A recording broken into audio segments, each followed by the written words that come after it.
A paz do Senhor, amados irmãos, amigos, pessoas que estão ao alcance dessa nossa voz, desse nosso vídeo, especialmente aos nossos irmãos da Igreja Shalom. Nós, com prazer, estamos aqui mais uma vez, enquanto estamos com as portas do nosso templo fechadas, para trazer uma mensagem de Deus para o nosso coração nesse domingo. Cremos que Deus falará mais uma vez ao seu e ao meu coração. Mas para isso nós precisamos de estar com Ele disposto a ouvir e a receber. É muito importante quando nós nos dispomos a ouvir, tornamos-nos terrenos férteis para a semente que o Senhor planta. Por isso, meu desejo é que ao final da palavra você possa dizer: valeu a pena, Senhor, estar aqui diante da TV, diante do meu aparelho, do meu tablet, do meu smartphone, ouvindo e vendo essa mensagem, a mensagem do coração de Deus para o nosso coração. Nós queremos trazer neste dia uma mensagem que há muito tempo está fervendo, aquecendo no meu coração. Quando nós falamos de igreja, quando nós falamos de vida com Deus, isso cada dia mais me traz reflexões. São reflexões, principalmente a começar de mim, julgamentos que eu tenho que fazer de mim, e eu espero que cada um de vocês também faça. Será que eu tenho servido a Deus? Será que eu tenho sido aquilo que Deus espera que eu seja? Por isso o título dessa mensagem é: sua vida é um culto espiritual? Então eu estou falando da sua vida, porque tudo vai começar nos tempos de hoje, vai começar da sua vida. Por isso eu te convido a abrir a sua Bíblia em Romanos, no capítulo 12, e inicialmente nós vamos só ler um versículo. No decorrer da mensagem citaremos com certeza mais alguma coisa, mais alguns versículos. Romanos 12, 1 diz: portanto, caros irmãos, rogo-vos pelas misericórdias de Deus, que apresenteis o vosso corpo como um sacrifício vivo, santo e agradável a Deus, que é o vosso culto lógico. Em algumas versões diz o vosso culto racional, mas na King James ele chama a atenção para esse culto lógico ser mais adequado para aquilo que o apóstolo Paulo está falando e para aquilo que nós vamos discorrer neste dia. Mas antes vamos falar com Deus, vamos pedir a Ele sabedoria, tanto para falarmos quanto para ouvirmos o que Ele vai nos falar. Pai querido, nós estamos aqui mais uma vez e em nome de Jesus chegamos à Tua presença, pedindo orientação, pedindo direção para esta mensagem. Fala conosco, Senhor, através da Tua palavra. Fala conosco, Senhor, de forma que não sejamos confundidos. Ao contrário, que nós entendamos perfeitamente qual é o desejo do Teu coração para a nossa vida. E mais que isso, que nós possamos aplicar isso na nossa vida. Ser com cada vida que está agora nos assistindo, que o Seu Espírito Santo possa tocá-los, tocar cada vida, em nome de Jesus. Amém.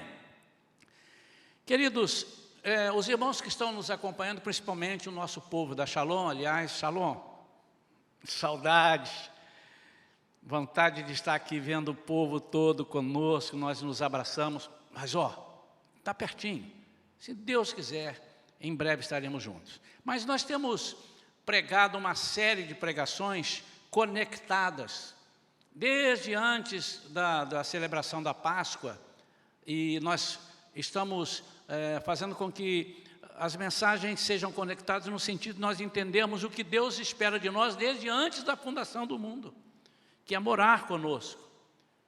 E a última mensagem que nós pregamos no domingo passado, nós falávamos sobre o desejo de Deus em estar próximo do seu povo, perto do seu povo, junto com o seu povo. Aí falamos da ordem que ele deu a Moisés para construir o tabernáculo, onde ele disse: ali eu estarei no meio de vocês, eu quero estar no meio do meu povo. Esse é o desejo de Deus o tempo todo. Foi para isso que ele criou o plano da salvação. Desde antes de alguém pecar, ele já sabia, pela sua presciência. Ele sabia que nós pecaríamos, e ele já tinha preparado Jesus. E nós sabemos, quem conhece o plano da salvação sabe disso. Jesus não foi algo colocado para restaurar um erro, alguma coisa que deu errado, e Jesus entrou para apagar o incêndio. Mas ele é um plano desde antes da fundação, desde antes de tudo existir, de qualquer coisa existir. E isso vai culminar, esse desejo de Deus estar conosco, nós morarmos com Ele no céu. Você já imaginou você morando no céu com Jesus, com Deus? Um lugar daquele maravilhoso, que já descrevemos aqui, não vamos citar de novo, mas o céu, pelo que podemos imaginar, e a nossa mente não tem capacidade de imaginar muita coisa mais, é um lugar fantástico. Mas a dúvida é, será que nós estamos trabalhando para morar no céu? Então, eu só quero fazer uma recordação para a sua mente aqui, eu quero refrescar a sua mente. Como é que era no tabernáculo? Sem muitos detalhes. O povo que ia para lá já ia preparado, sabendo o que era exigido. O que eles iam lá fazer?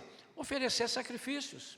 Ou sacrifícios, ofertas de manjares, ofertas por bênçãos, por gratidão, ou sacrifício de animais, que se matava o animal para apagar pecados, onde havia a presença de Deus no lugar santíssimo, onde Deus falou assim: eu estaria ali no santuário, e esse santuário era após o véu, após a cortina que Deus colocou para dizer: há necessidade de vocês entenderem que há uma separação entre o Deus que vocês servem e vocês, por causa desse pecado, que ainda está aí, mas que com Jesus, Deus não falou isso tudo, eu que estou dizendo aqui agora que era o que estava na cabeça de Deus, que com Jesus isso será consumado, porque Ele vai tirar o pecado do mundo. Mas eles sabiam que não podiam levar qualquer coisa para sacrifícios, para oferta, não podiam ir de qualquer jeito. Então, tinha um momento da purificação, as regras de purificação, tudo foi planejado. Deus disse exatamente as medidas, como Ele queria. Como eu disse, Ele planejou e disse: a minha casa tem que ser do jeito que eu quero, e não do jeito que vocês imaginam. Isso tudo nós falamos na mensagem anterior. E as pessoas já iam para lá sabendo: eu não posso levar qualquer animal, porque tem que ser um animal sem máculas, sem feridas, um animal preparado para aquilo. Então eu quero que você guarde que, quando eles sabiam que eles iam lá ofertar, que o sacerdote estaria esperando por eles lá, eles estavam já em casa preparando tudo aquilo que Deus esperava que eles levassem ao tabernáculo e fossem representados. Essas pessoas eram representadas, não podiam entrar no lugar santíssimo, mas o sacerdote entrava. Então, eles sabendo que eles, por representatividade, iriam adentrar o santuário, o lugar santíssimo, eles sabiam que eles não podiam ir de qualquer jeito, então eles se preparavam antes. E eu imagino que eles ficavam: olha, não, cuidado do alimento que você está dando para esse animal aí, não pode ser qualquer alimento, esse animal não pode ficar doente, olha, cuida para que nenhuma praga pegue nele, nenhuma mosca, esse animal, ele é para ser oferecido pelos nossos pecados, ou pelo meu pecado, ou pelo pecado de alguém. os cereais, olha, tudo separado, não deixa contaminar.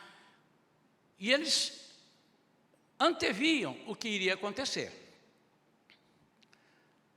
Após o sacrifício de Jesus, nós temos a igreja como um local de adoração, nós temos a congregação. Em Hebreus diz que nós devemos congregar, nós não devemos deixar de congregar, é a igreja. A igreja é importante para isso, mas hoje eu quero falar como é que nós temos usado, muitas vezes, sem entender, temos usado a igreja de uma forma equivocada. Então nós temos a igreja e temos o nosso corpo como sacrifício vivo. Aqui em Romanos, quando eu li, diz assim, que o nosso corpo como um sacrifício vivo, apresenteis o vosso corpo como sacrifício vivo, santo e agradável a Deus, que é o vosso culto lógico. Nós vamos entender já isso, culto lógico. Então nós temos o nosso corpo como sacrifício. Então após o sacrifício de Jesus, nós temos o templo do corpo, no santo dos santos, que é o nosso coração, e é onde habita o Espírito Santo. Então você percebe que nós temos a tenda com o lugar santíssimo, é o nosso corpo, que é o templo, o lugar santíssimo, o nosso coração, e quem habitava no lugar santíssimo? Deus, através da arca do concerto, ali representada. Quem habita no nosso coração? O Espírito Santo. E eu quero então fazer algumas considerações e queria que você, se pudesse, prestasse muita atenção agora. Se você acha que não vai conseguir prestar atenção porque as crianças estão te chamando, tem alguém, então é preferível você dar uma pausa, você desligar e ver depois. Mas é muito importante que você não perca aqui o raciocínio para que nós possamos entender o que Deus quer falar conosco. Então eu quero fazer algumas considerações. O nosso culto, o culto que a gente presta na igreja, a igreja é o corpo de Cristo e cada um de nós é um membro do corpo de Cristo. Então o nosso culto não deve ser usado apenas para pedir favores ou para perdoar pecados. Isso se chama remediar. Então, o que acontecia lá no tabernáculo? Aquilo era a adoração e o sacrifício perfeito? Não.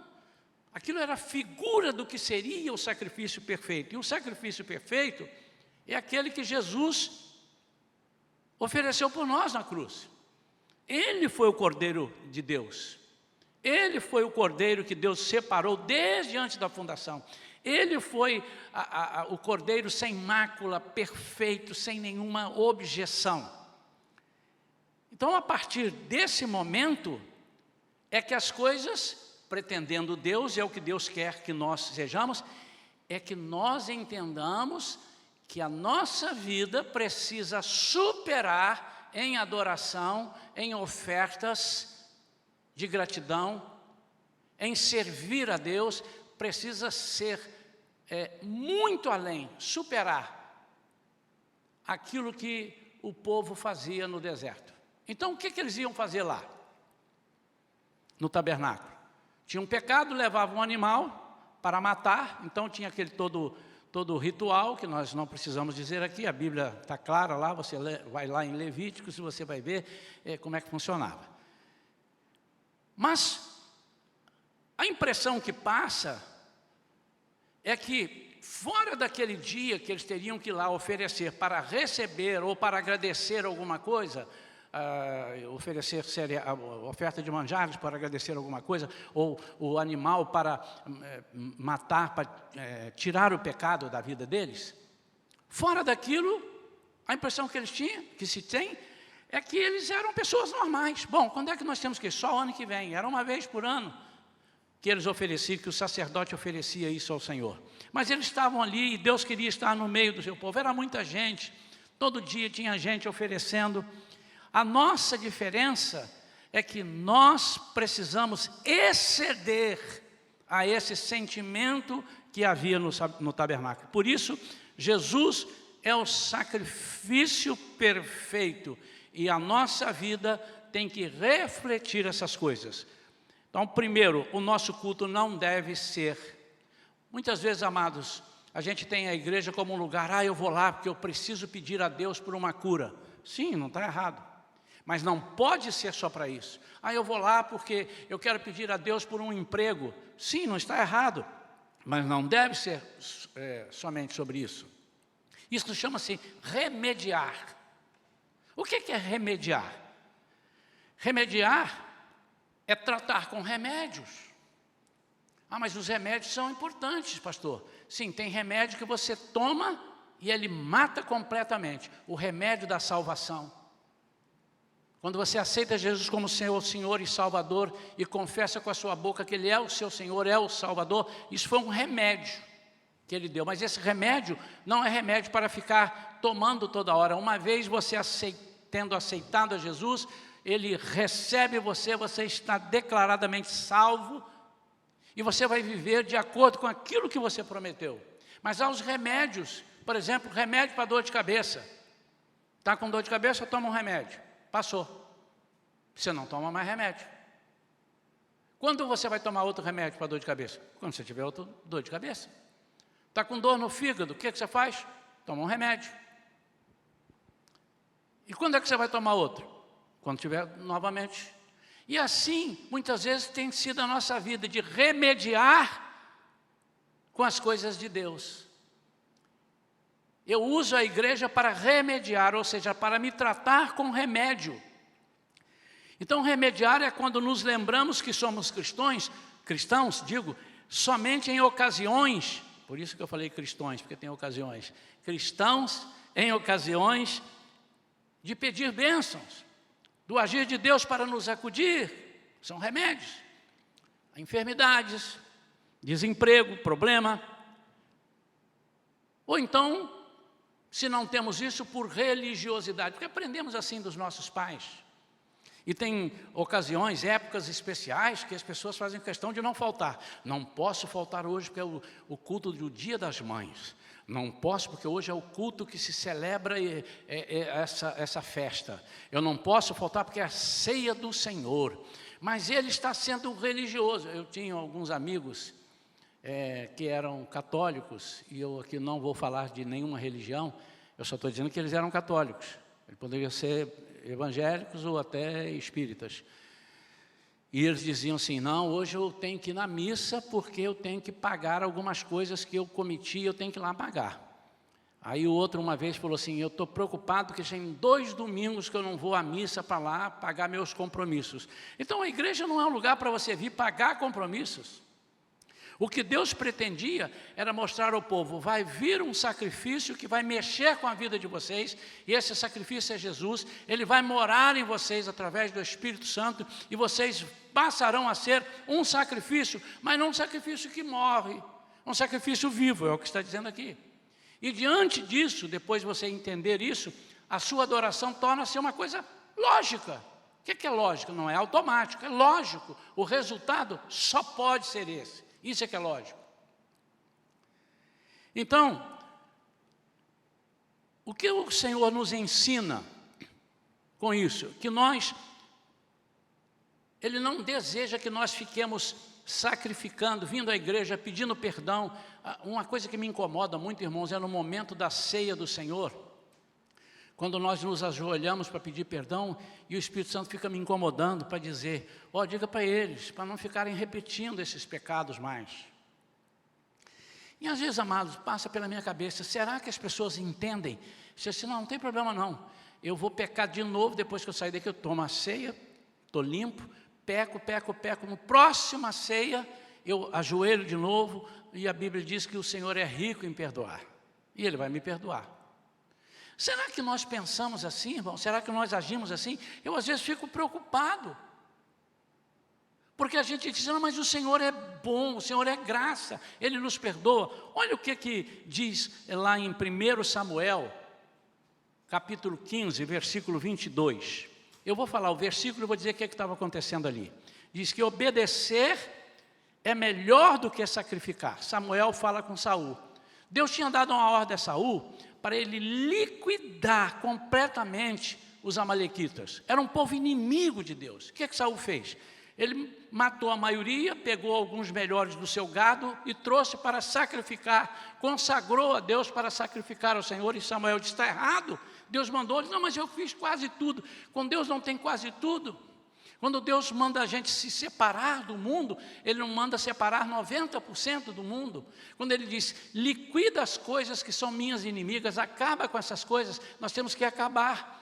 Então não adianta eu fazer as coisas erradas no mundo e ser amigos dos inimigos de Deus, fazer contatos e convênios, conchavos, alianças com aqueles que são inimigos de Deus, e depois eu venho à igreja e peço perdão, aí eu volto e faço tudo. Aí o que Deus está dizendo? É melhor obedecer do que sacrificar. O que Deus está dizendo aqui? Ele está dizendo que o sacrifício, preste atenção nisso, não é primordial. Ele serve para anular uma ação anterior de pecado ou desobediência. Então, se você vem à igreja e está pedindo perdão toda hora, Deus está te perdoando. Mas deixa eu te dizer, Deus não está satisfeito com isso. É preferível que você viesse à igreja não para ficar pedindo perdão. Ah, pastor, mas todos nós temos pecados. Sim, não estou dizendo disso. Eu estou dizendo de algo pontual, de um pecado, de uma falha, de uma desobediência que você insiste em cometer. É melhor que você não cometesse e viesse ao altar de Deus, viesse à igreja para adorar ao Senhor. Então, nós não devemos depender desses remédios, mas mudar a nossa vida pela renovação da nossa mente. Olha o que diz o versículo 2 de Romanos 12. Não vos amoldeis ao sistema deste mundo. Ou seja, não tome a forma, não seja igual, não façam igual a eles, mas sede transformados. Transformado o quê? Sua vida, pela renovação das vossas mentes. Então, quando nós renovamos a nossa mente, nós passamos a obedecer, passamos a entender que temos que servir ao Senhor e não ficar oferecendo sacrifícios para pedir perdão a Deus. Segunda coisa, o culto na igreja deve ser resultado de uma vida espiritual. É um encontro pessoal com Deus. O resultado disso, ou seja, se você tem um encontro pessoal com Deus, você tem uma vida com Deus, quando você chega à igreja, você vai demonstrar tudo aquilo que você é. Portanto, preste atenção, na igreja, adorar a Deus é consequência de vida, ou da vida que temos vivido. É o resultado. Então, se você chega aqui na igreja e não tem nada para fazer, não consegue adorar, é porque a sua vida está vazia de adoração, vazia de vida com Deus. Ela é consequência. Por exemplo, imagine os atletas, qualquer atleta, jogador de futebol, de tênis, ou alguém que tenha que um dia fazer uma competição, jogar. Qual é que é a vida deles? É uma vida diferenciada. Eles não podem comer qualquer coisa, eles não podem engordar, eles têm que se abster de alguma coisa que faz mal para o organismo deles, eles têm que treinar bastante, mas quanto? Treinar até o dia do jogo. Aí quando chega no dia do jogo, o que ele vai apresentar? Ele vai apresentar o resultado daquilo que ele tem sido. Se ele não aguentar correr, é porque está sem preparo físico. Se ele está sem preparo físico, é porque ele não se cuidou fisicamente. Se ele consegue errar, vamos lá no jogador de futebol, se ele chuta a bola e erra a bola, e os fundamentos básicos do futebol ele não está treinando, então não é o treino que ele não tem o que oferecer. Aí muitas vezes ele é vaiado em campo, por quê? Porque ele não se cuidou. A mesma coisa somos nós, amados. Quando nós estamos vindo para a igreja, o desejo do Senhor é que aqui seja o resultado daquilo que temos vivido como um santuário de Deus, na nossa vida individual. Então, o culto na igreja deve ser o resultado de uma vida espiritual, de um encontro pessoal com Deus. E esse encontro pessoal com Deus é que faz toda a diferença. É a verdadeira conversão. É o agir de Deus, é o poder de Deus vindo sobre nós. Nosso culto individual, ou seja, a nossa vida, é que fornece combustível, dínamo, para a nossa adoração na igreja, em tudo que lá fazemos. Em Atos 1, versículo 8, o Senhor diz: mas recebereis poder. Recebereis quando? Quando eu enviar do céu, quando eu mando. Vamos ler aqui na íntegra, porque esse versículo, irmãos, é um versículo tão lindo, que a gente precisa guardar e ter ele na cabeça o tempo todo, porque essa é a mola que impulsiona.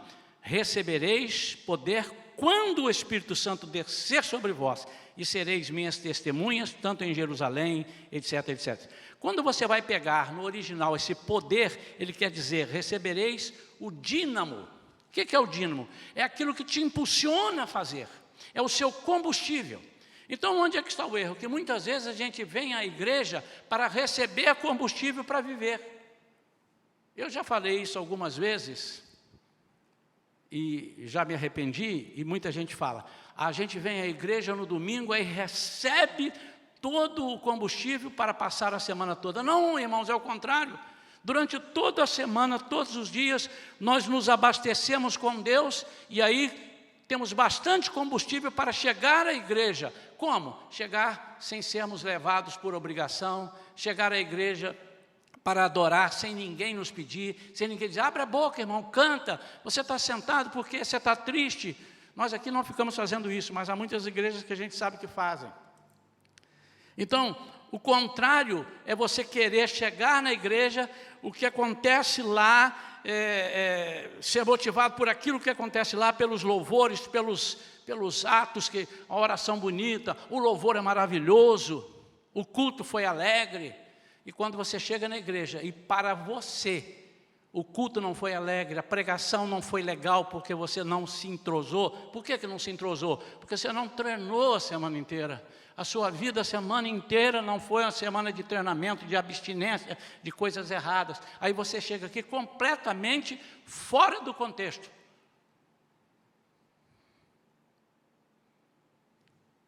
Igreja é importante, é o corpo de Cristo. Congressos, quanta gente, pastor, eu tenho que ir num congresso. Eu me lembro quando eu era jovem, eu ia para aqueles congressos de jovens, aí eu voltava cheio de fogo, e volta mesmo, cheio de fogo, então eu quero trabalhar e tudo, daqui a pouco, mofa. Por quê? Porque aquilo não pode ser o combustível.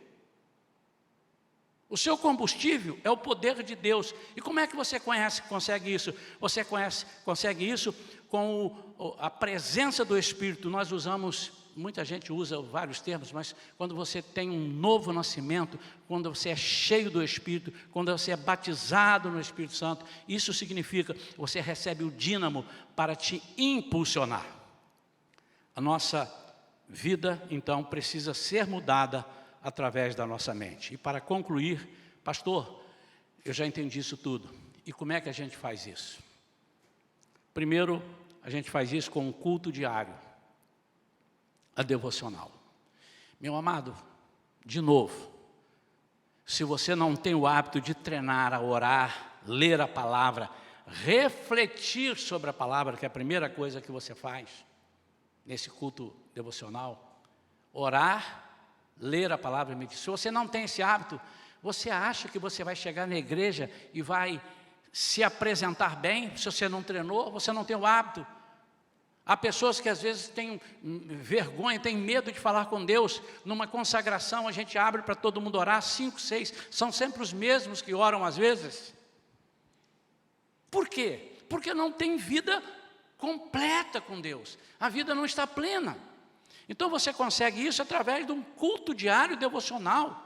Não é nada formal, é orar, é ler a palavra, é refletir e buscar por que aquilo está falando e anotar, puxa vida, eu não sabia disso, eu vou mudar a minha vida.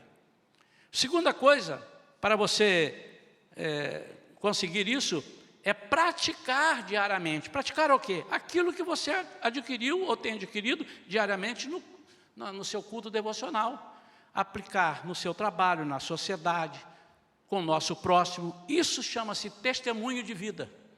Não tem sentido se você ora o tempo todo, se você lê a palavra, se você reflete sobre a palavra, se você faz reflexões sobre a palavra, e se você ama a palavra, duvideodó que você seja diferente quando você está fora da sua casa, que você está lidando com pessoas da sociedade, no seu trabalho. Quando chegarem lá no seu trabalho e lhe propuseram uma coisa que está contra a vontade de Deus, coisas que são dos amalequitas, você vai dizer, não, eu não quero, porque senão depois eu vou ter que pedir perdão a Deus, e Deus vai me perdoar, mas Ele antes quer, não que eu ofereça sacrifício, Ele quer que eu obedeça. Terceira coisa, meditando sempre sobre os feitos de Deus, conforme o Espírito Santo opera em nós. O que Deus tem feito na sua vida? O que Deus tem feito na minha vida? Ora, se você não ora, se você não lê, se você não estuda a palavra, eu posso quase te garantir que Deus não tem feito muita coisa. Não, mas eu não faço nada disso, e Deus fez um negócio, pela misericórdia de Deus. Mas mesmo assim, mesmo Ele fazendo, sabe o que vai acontecer? Vai faltar esse terceiro elemento aqui, ó. Vai faltar a fé. Porque você não praticou aquilo que você recebeu como se fosse algo do acaso. Mas quando nós trabalhamos com Deus nessa linha de orar, ler a palavra, fazer estudo, praticar a nossa vida como uma vida digna diante de Deus, uma vida que empolgue o coração de Deus, e nós vemos as coisas acontecerem, aí gera fé. Então, os feitos de Deus servem para gerar em nós a fé, para nós conseguirmos outras vezes. E finalmente, a soma dessas coisas todas nos concederá, primeiro, solidez espiritual. Isso eu chamo de embasamento, alicerce. Por que algumas pessoas por qualquer coisa se desviam? Por qualquer coisa se abatem? Porque não tem embasamento, não tem alicerce. E onde eu consigo isso? Com o culto devocional diário, praticando diariamente aquilo que eu aprendi na teoria, meditando sobre os feitos de Deus. A outra coisa que a soma dessas três anteriores nos concede é gratidão. Isso é tremendo, irmãos. Nós temos que servir a Deus pelo que sentimos, não porque nos obrigam. Então, quem sabe a partir de agora você assim, eu vou buscar uma vida com Deus, eu vou buscar o batismo com o Espírito Santo, e aí ninguém precisa me falar o que eu preciso fazer. Ninguém vai me cobrar, todas as minhas coisas vão pertencer a Deus. E você sabe, uma das primeiras coisas que acontece quando nós temos uma vida íntima com Deus, nós destronamos idolatrias, nós destronamos ídolos, na nossa vida, acabamos com a idolatria. E uma das coisas que acontece muito é o dinheiro. A gente deixa de ser preso ao dinheiro e passa a confiar mais em Deus, que nos dá o dinheiro. Nós não precisamos de muletas, dinheiro é muleta. Nós precisamos de Deus que nos fornece o dinheiro. Isso é uma das primeiras coisas que acontece. E ninguém precisa me dizer que eu preciso dar, que eu preciso abençoar. Ninguém precisa dizer que eu preciso orar pelas pessoas abençoando vidas. Eu vou sentir vontade, porque eu estou cheio. O dínamo está me impulsionando. E por fim, a motivação diária para sermos templo do Espírito Santo. Todo tempo eu vou lembrar, eu sou templo do Espírito Santo. Eu sou templo do Espírito Santo. E eu estou motivado a isso. E o que me impulsiona a isso? O dínamo. Então, só para ficar frisado, você não pode, não deve vir à igreja para se motivar com o que está acontecendo para ser crente. Você precisa ser crente em Jesus, totalmente transformado, de uma forma tamanha, que o dínamo vai te impulsionar a estar na igreja para agradecer, para adorar, eventualmente pedir, Senhor, eu estou enfermo, eventualmente, mas a sua vida será pautada em vida com Deus, adoração, servir a Deus, se desviar do mal. Isso é algo que ninguém vai precisar, não vai ter regras, são princípios. Você diz assim, por que você está aqui na igreja? Você vai dizer, eu estou aqui porque eu tenho prazer de estar aqui. Ninguém vai a lugar onde não gosta de ir, a não ser que ele seja obrigado, ou a não ser que ele esteja querendo marcar presença, ou vindo por outros subterfúgios,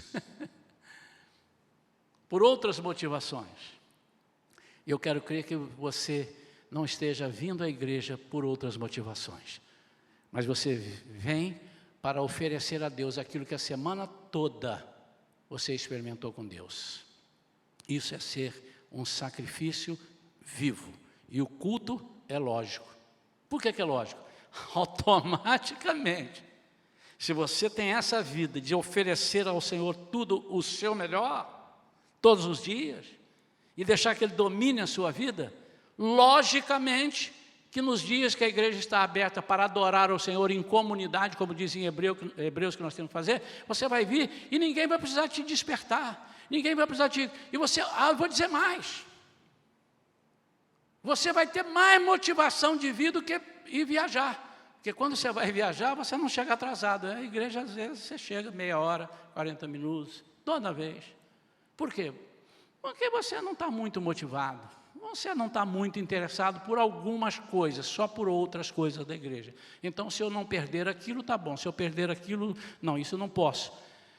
Mas quando você tem uma vida com Deus, você vai ter motivação de eu quero chegar, eu quero ser o primeiro.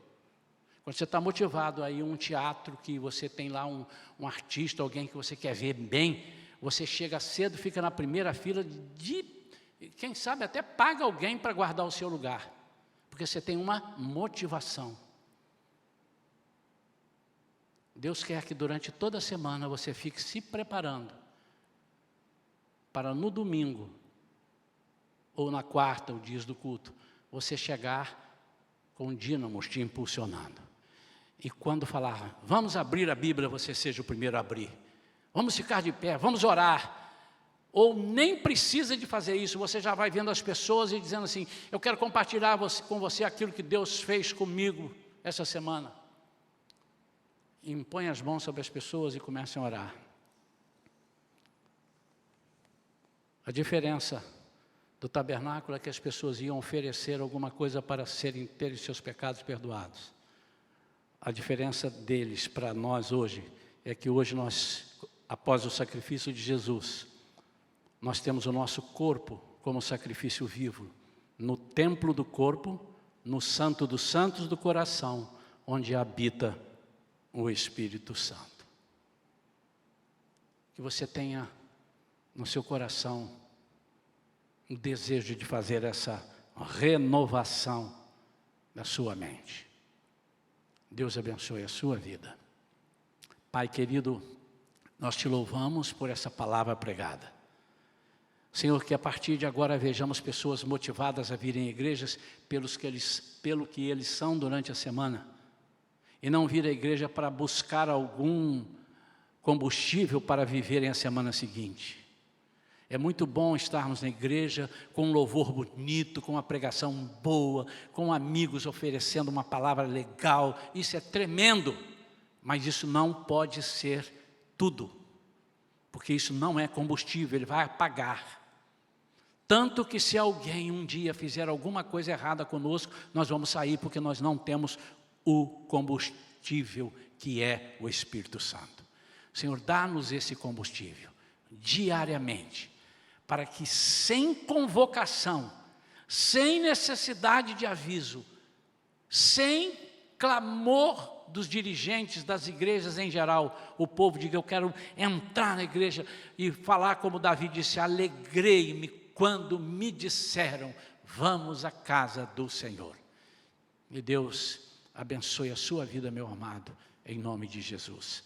Amém.